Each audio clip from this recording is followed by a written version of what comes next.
may warrant daw sa ICC. Sabi nila, pero yung Pangulo natin, iniimbita si Putin sa Pilipinas.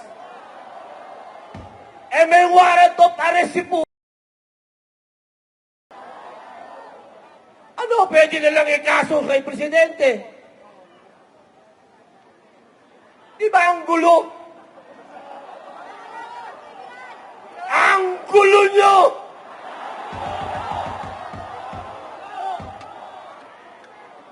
Anong ibig na lang sabihin? Pag dumating dito si Vladimir Putin, isusurrender nyo rin? Oh!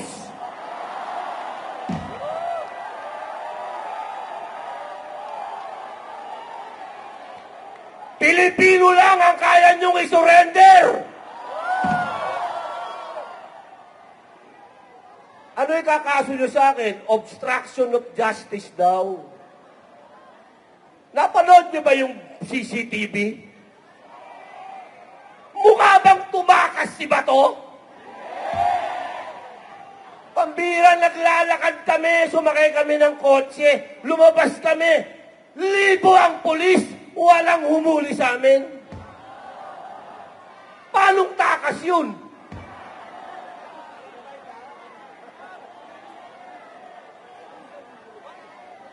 Ang tawag doon, lokohan!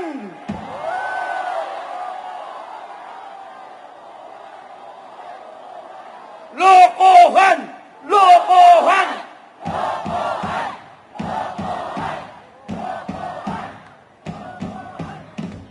Alam nyo mga kapatid, nakakalungkot ang sitwasyon ng bayan natin. Kaya ang buong sambayanang Pilipino ay nagpapasalamat sa Iglesia ni Cristo sapagkat hindi kayo nakakalimot sa pagmamahal nyo sa bayan. Patuloy ang pangkikising ninyo. Marami sa ating kababayan, hindi ko alam, sila'y gising. Sila naman ay hirap din. Hindi ko alam kung bakit hindi sila nagre-reklamo. Nabigyan ba ng maleta?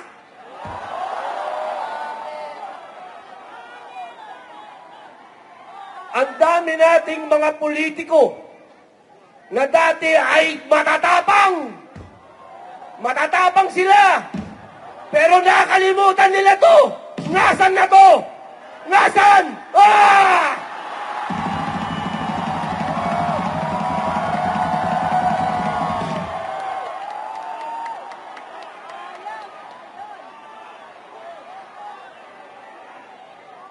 Alam nyo, ang tatay ko, si Assemblyman Roy Padilla Sr., kasama doon sa EDSA 1. Kung buhay siya, sigurado ako, nagmumura-mura yun.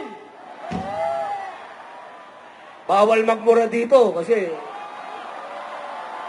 baka matadyakan ako palabas. Pero sigurado ako,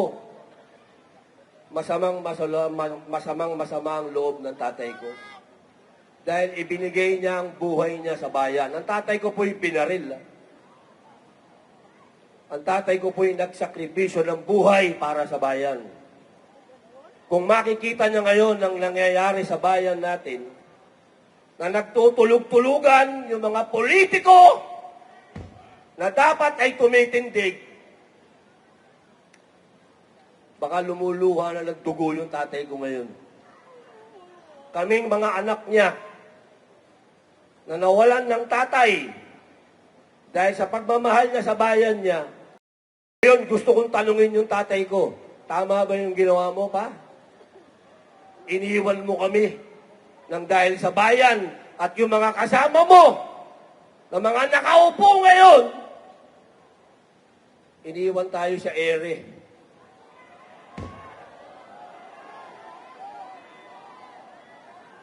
Napakasakit ng nangyari sa atin, mga kababayan. Mabuti na lamang nandiyan kayo, INC.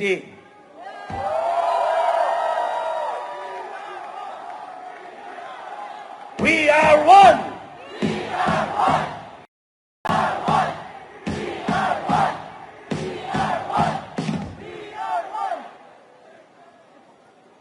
Isang punto na lang. Kasi alam ko, tapos na tayo eh. Buti nakahabol ako. Ito, pakiusap po.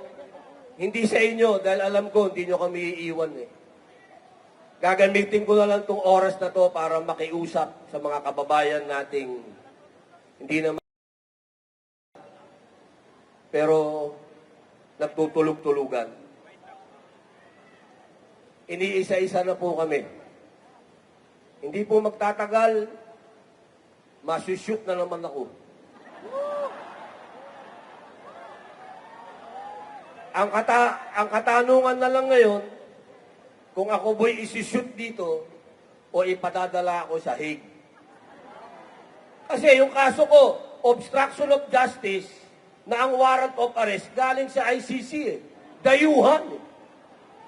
Wala naman akong obstruction of justice dito. Foreigner, pare! Ang kaso ko, foreign.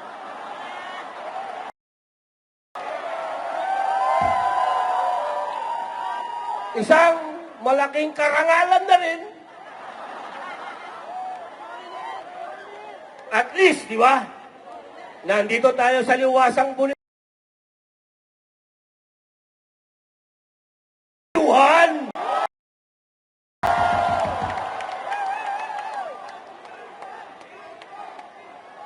Ang pakiusap ko, mga kababayan ko na nanonood, mga Muslim, mga kapatid kong Muslim, mga kapatid nating Katoliko, Kristiyano, kanina nandyan si Grego Belica, nagsalita.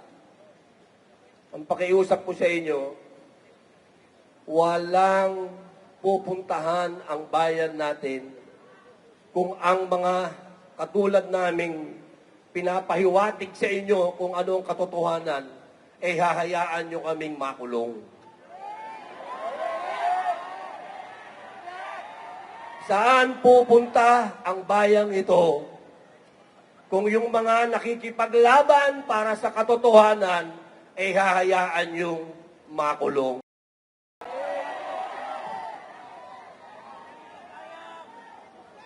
Paano na ang bayang ito? Paano na ang mga lugar na katulad nitong liwasang Bonifacio? Kung yung kalayaan ay hahayaan nating tapak-tapakan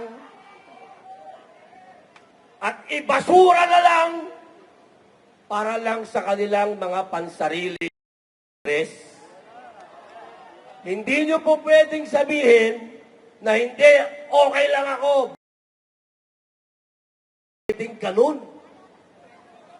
Dahil ako, ang sarap na ng buhay ko, ang ganda ng asawa ko, bata yung asawa ko.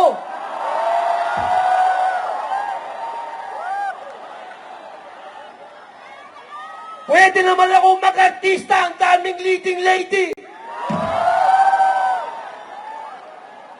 Pero nagtitis ako para sa inyo.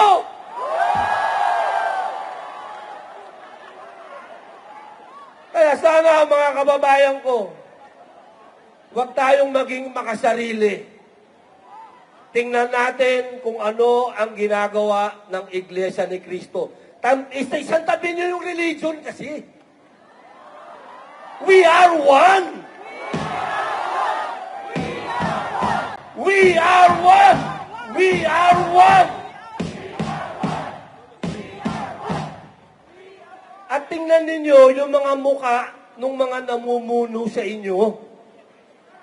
Yung mga namumuno sa inyo, ano ba yung kanilang motibo at interes? Kapag pansariling interes, iwan nyo yan! Ang laki na ho ng utang natin. Ang sabi nila, kanina nakikinig ako, ang sinasabi lang ng ating kapatid, buwis lang. buwis. Ang binabayad niyong buwis, ang binabayad kong buwis. Totoo yun. Napupunta sa wala. Pero mas nakakainsulto dahil yung inuutang natin na dapat mapunta sa pag-unlad natin, nauuli rin sa ang bawat Pilipino. Tandaan ninyo, may utang. Pati magiging apo ninyo. May utang. Papayag ba kayo na ganyan na lang ang buhay ninyo? Yung mga nagsasabing sila daw ay makabayan. Huwag kayong magmumura, bawal yan. Makabayan daw sila. Pero bakit meron silang tinatawag na exit plan? Yan ang talungin ninyo sa bawat isa, mga mahal kong kababayang Pilipino. Ikaw, may exit plan ka ba? Bakit yung mga namumuno sa atin may exit plan? Ibig sabihin, wala silang plano para sa atin. Yan ang ilagay ninyo sa isip ninyo. Hindi yung nakarinig lang kayo ng magaling mag-English dyan, believe na kayo. Tapos na ang panahon ng spoken in dollar. Tapos na. Panahon na ngayon para magkaintindihan tayo, mga kapatid. Mga kababayan ko, bilang panghuling salita, dapat kakanta yung hilera dito eh. Pwede ko bang pakantahin yung aking pamangkin? Mga kapatid, si Chris Padilla ng Hilera.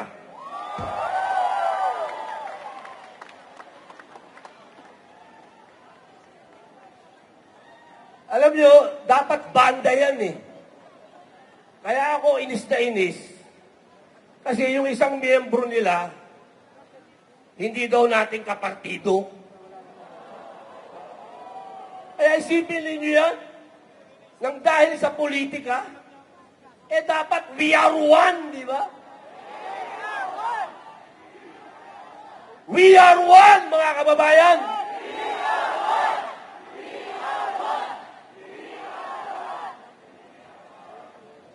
Sensya na kayo, huli akong dumating eh.